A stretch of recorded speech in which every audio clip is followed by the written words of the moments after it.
Thanks, Premier, and good afternoon. So obviously the situation in regional New South Wales has improved and looks good currently.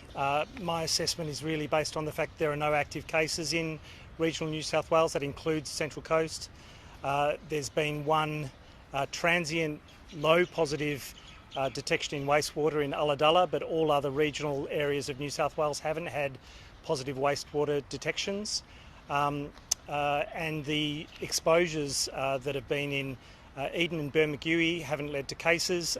They were late in December last year, and the more recent exposures, including in Broken Hill, have been more than 7 days ago, and again haven't led to further cases. And in fact, the co-traveller for the person who went to those exposure sites has remained negative, so the individual is likely to have been negligibly infectious or very low in terms of infectiousness. So they're all positives for regional New South Wales, and that's why it's going to have a determination of being an orange zone from 5:59 p.m. tonight. In terms of Greater Sydney, again, the trend is positive, but there are ongoing cases, there are ongoing new exposure sites, ongoing transmission for the Greater Sydney area. So Greater Sydney, including Blue Mountains and Wollongong, will remain as red zones for now. There'll be an ongoing review of Greater Sydney, obviously, in terms of mystery cases, ongoing transmission, the level and extent of exposure sites, and the chains of transmission. It's obviously been referred to as a mop-up exercise, and the trend has been going down in terms of new case numbers every day. That's absolutely a positive, but the risk is still there, and so the designation of it as a red zone is appropriate in my view for now. For Greater Brisbane, as you know, the restrictions will change. There'll still be a baseline level of restrictions that are similar to those that were in place in July in Queensland. Masks will still remain mandatory for many indoor settings, so the risk remains. The case who was positive in Brisbane was out and about until the 7th of January, so it's still a relatively short period of time in the exposure for the few hundred close contacts that have been identified to date. There are still close contacts that might be identified. There are other results that need to come through on those close contacts, but a very robust response and a lot of negative tests in close contacts to date. That's all very encouraging, but it is appropriate that we kind of follow the Brisbane lead of it still being an area of risk. And as we know, there's been a designation of it as a hotspot. Other jurisdictions will make their own determinations, but it's my view that it needs to be considered every day, and that we really need to see more negative tests in close contacts play out over the next day or so. Thank you.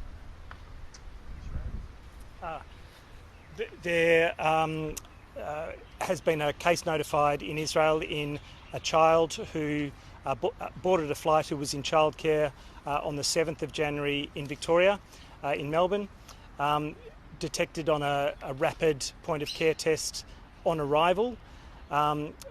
Rapid point of care tests have variable sensitivity and specificity. It's my suspicion that this is not going to end up being a confirmed positive test. We are following that up with the Israeli authorities. As soon as we can get a determination on a more precise test, we'll provide that information.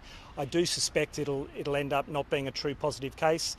That said, the childcare centre is closed, and all individuals there are being tested and will need to return a negative result as well. So low risk, but we are taking a super precautionary approach in that individual.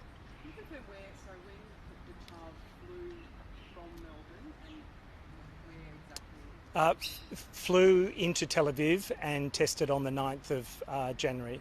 What led you to believe it's probably not? Look, I think there are a couple of things. One is that there's absolutely no link to anything with regard to that childcare centre with our existing cases and exposure sites. Rapid point of care tests have been known to turn up as positive when the cases are not indeed true positives. They're different to the PCR nasopharyngeal and pharyngeal swabs that return a result after several hours that are much more accurate, have 99.9% accuracy. So these rapid point of care tests are very useful, but they can turn up a positive result in someone who's not truly a case. So no one else associated with this child is tested positive? No, absolutely not. And no one else Turn out to knows? be positive, that would be very concerning. Oh, absolutely. We'd need to check all of those contacts, but we have taken the approach anyway of looking at all of those close contacts in the childcare setting. Is she the only one on the plane that's had that positive result? Oh, we won't know that. The Israeli authorities would only notify us through the international health regulations with respect to Australian residents. So that's definitely not counted in our numbers today, or No, it wouldn't be counted in our numbers in any case. It's been identified in an international jurisdiction. just one on that. In terms of what's your advice for other children, particularly the ones that were in the room with that child? Look, it's really a case of seeing the testing play out. I would again reaffirm that I think this is going to be a negative test. Children are at extremely low risk of having serious illness. Of course, they can become infected, but the transmissibility in childcare settings is pretty low. And again, my suspicion is this is not a true case. Just for out of an abundance of caution, I guess, have you contacted or have you traced the contacts of the child, I guess kids who weren't necessarily in the childcare, but other contacts this child might have had? I'm not aware of other close contacts because the family travelled together, but I can come back to you on whether there are other contacts outside of that setting. From a permit system, when could you envisage Greater Brisbane changing colours? Look, I think we review every day. There are, as I say, a few hundred close contacts that have been identified. There are others that may well turn up in the next couple of days as further information comes through FPOS data and public transport data. So we do need to follow through on the testing of all of those close contacts to make sure that they're negative. They're still only initial negative tests. There is a 14-day period of incubation potentially for close contacts. If all of those close contacts turn up negative, that would give me a pretty high degree of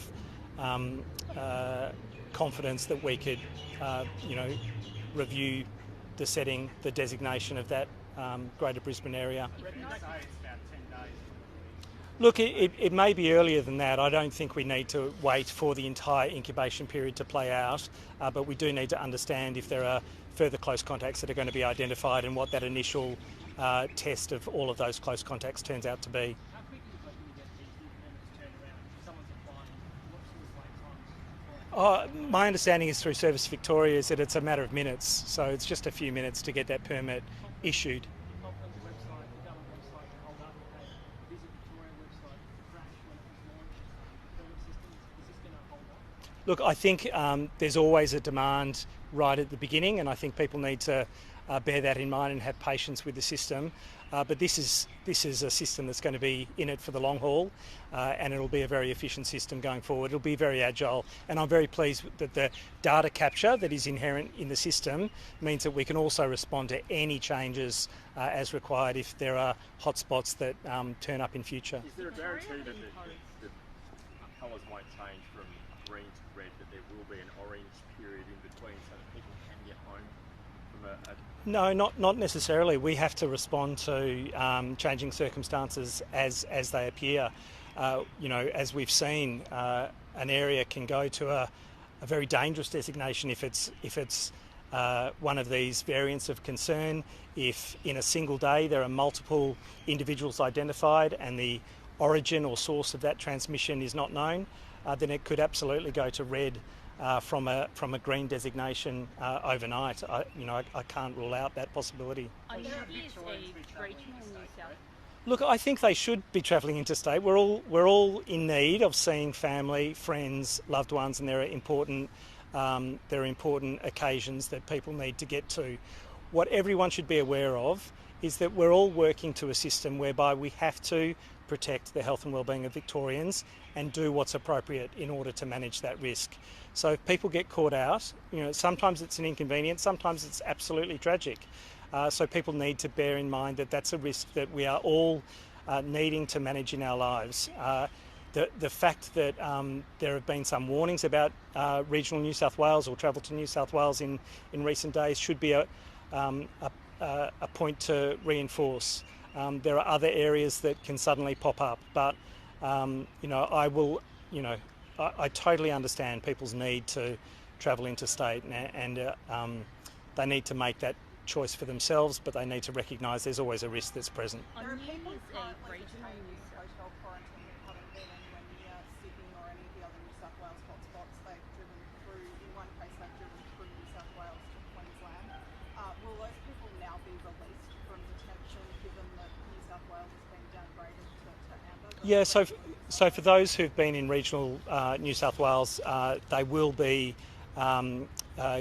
given advice as of 5:59 p.m. tonight with instructions about how they can manage their risk ongoing. So would you expect those people to be let out of hotel? Yeah, I would.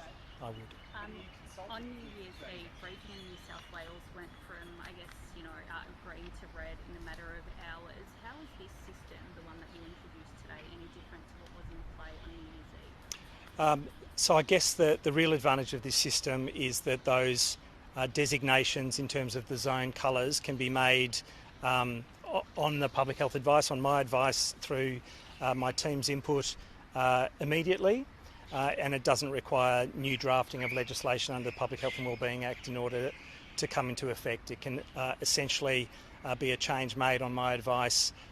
It operationalises on the Service Victoria website almost immediately. In this Is there system, a can grace this period for this, given that some people will be landing perhaps tonight and won't have permits, won't know about the permit system? What happens to those people? Yeah, I'm not entirely sure how the grace period will be operationalised, but there will be people who are in transit. They'll need to be managed with an understanding that they've been given a permit under an old system prior to the 5:59 changeover.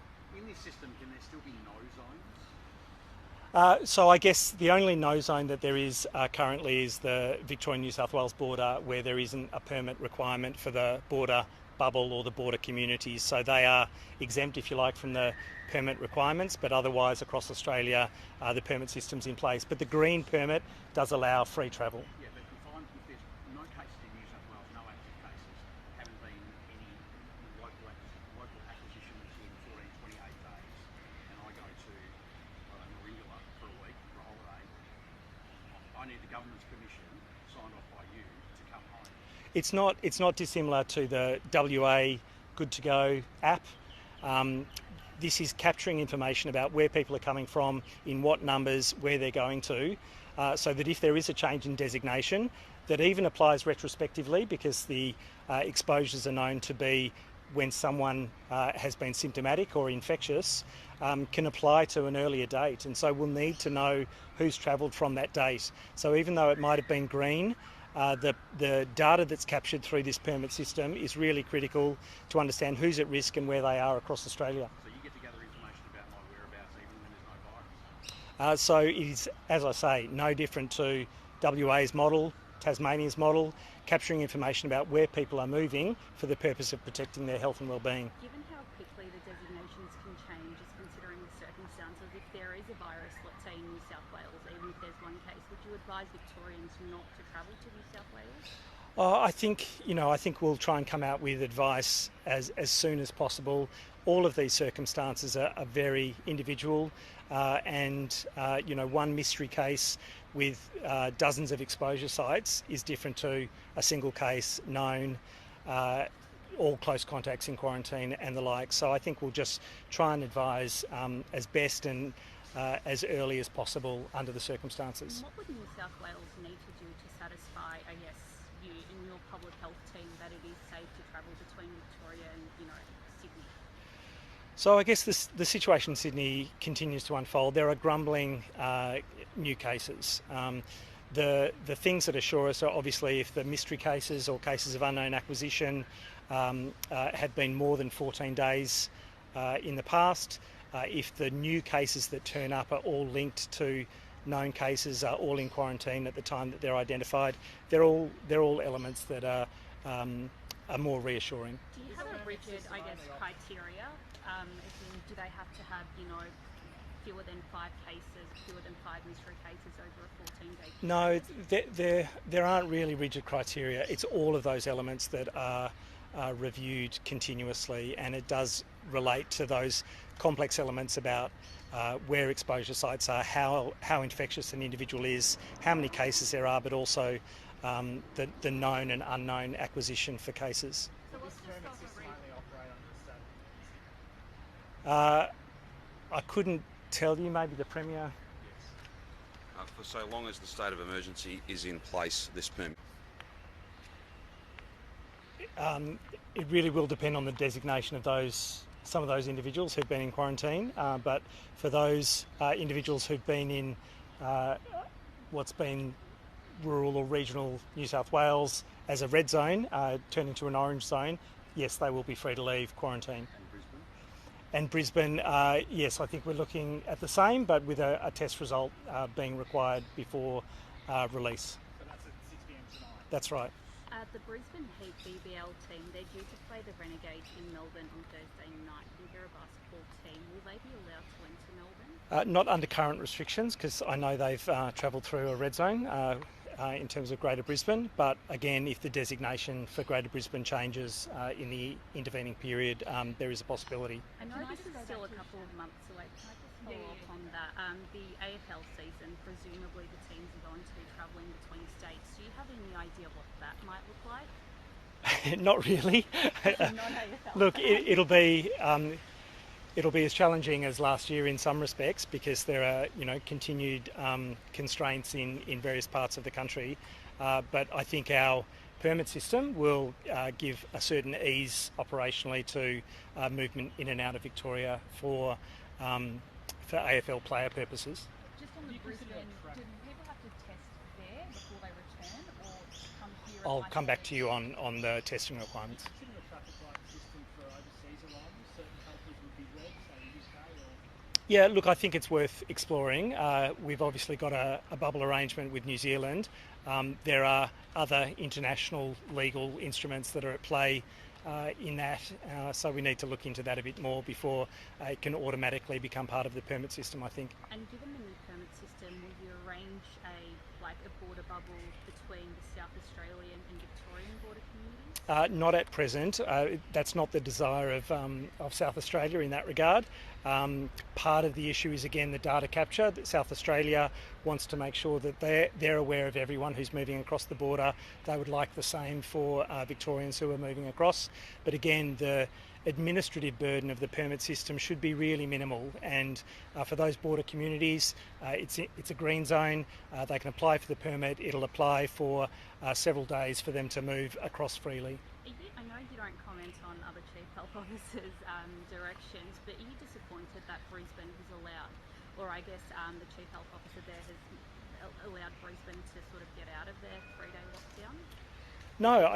No, look, it was an appropriate course of action to take for the very first community case of a concerning variant, and I think it's that breathing space that was required to identify all of those close contacts, make sure they were in quarantine. If you're confident Queensland authorities have been able to identify all of the contacts of this particular woman and been able to, I guess, contain that outbreak, why aren't you confident allowing Victorians who are stuck in Brisbane to come back?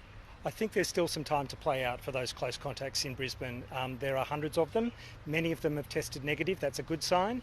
But you can develop illness up to 14 days after exposure. And the infectious individual or the confirmed case was in the community until the 7th of January. So, some of these baseline restrictions that will continue in Brisbane are on that very basis. They'll be in place until the 22nd of January because that's a full incubation period for the virus. And so we could still see a case over the next 10 days or so. So just to really labour the coverage here, until you're satisfied that enough Australians have had a vaccine, Victorians will need a permit. I think that's right. The risk will remain. in the early administration of vaccination to hotel quarantine staff, to our frontline health workers, our aged care residents and aged care workers, that protects those critical workforces and individuals, but it does not mitigate against the possibility of a widespread outbreak in other cohorts or populations. That could still play out in Australia right up until the time that we've got sufficient vaccination-based immunity to really minimise the risk of significant outbreaks. Just quickly on the Australian Open, are you confident that everything's in place for that to go ahead? I think players are supposed to be arriving on Thursday. Yeah, that's right. Having reviewed 353 pages of procedural details in the last couple of days, I am. Very detailed procedures, very robust. They've gone through layers and layers of review. There are layers and layers of quarantine bubbles within the entire cohort. So I'm confident that those procedures will be really robust to manage the risk. I do expect that there'll be some individuals who turn up positive. The global situation is that those who are coming into quarantine from international destinations are becoming cases at a rate of 1%. And so with hundreds of individuals arriving, there will be some positive cases expected. There are probably a number of... anytime soon, given that Black Rock clusters have been under control, and you haven't given us an update on MCD and Chadstone. So those restrictions that have been in place for those two scenarios, will they be lifted? Look, I think we're always reviewing these, but as has been said many times, and the chatter around masks has quietened down because it is an insurance policy. You can have 60 days of no transmission, and then you can suddenly see yourself faced with a significant outbreak, and everyone is reassured by the fact that those cases are wearing masks when they're infectious and they're identified after the fact. So as an insurance policy, wearing masks indoors is a useful exercise. It's now in place in Brisbane, it's now in place in Greater Sydney, and it's very useful. So yes, we'll continue to review that, but as an ongoing insurance policy, especially in indoor settings with high risk of amplification, we should consider it a very useful insurance policy. There are a number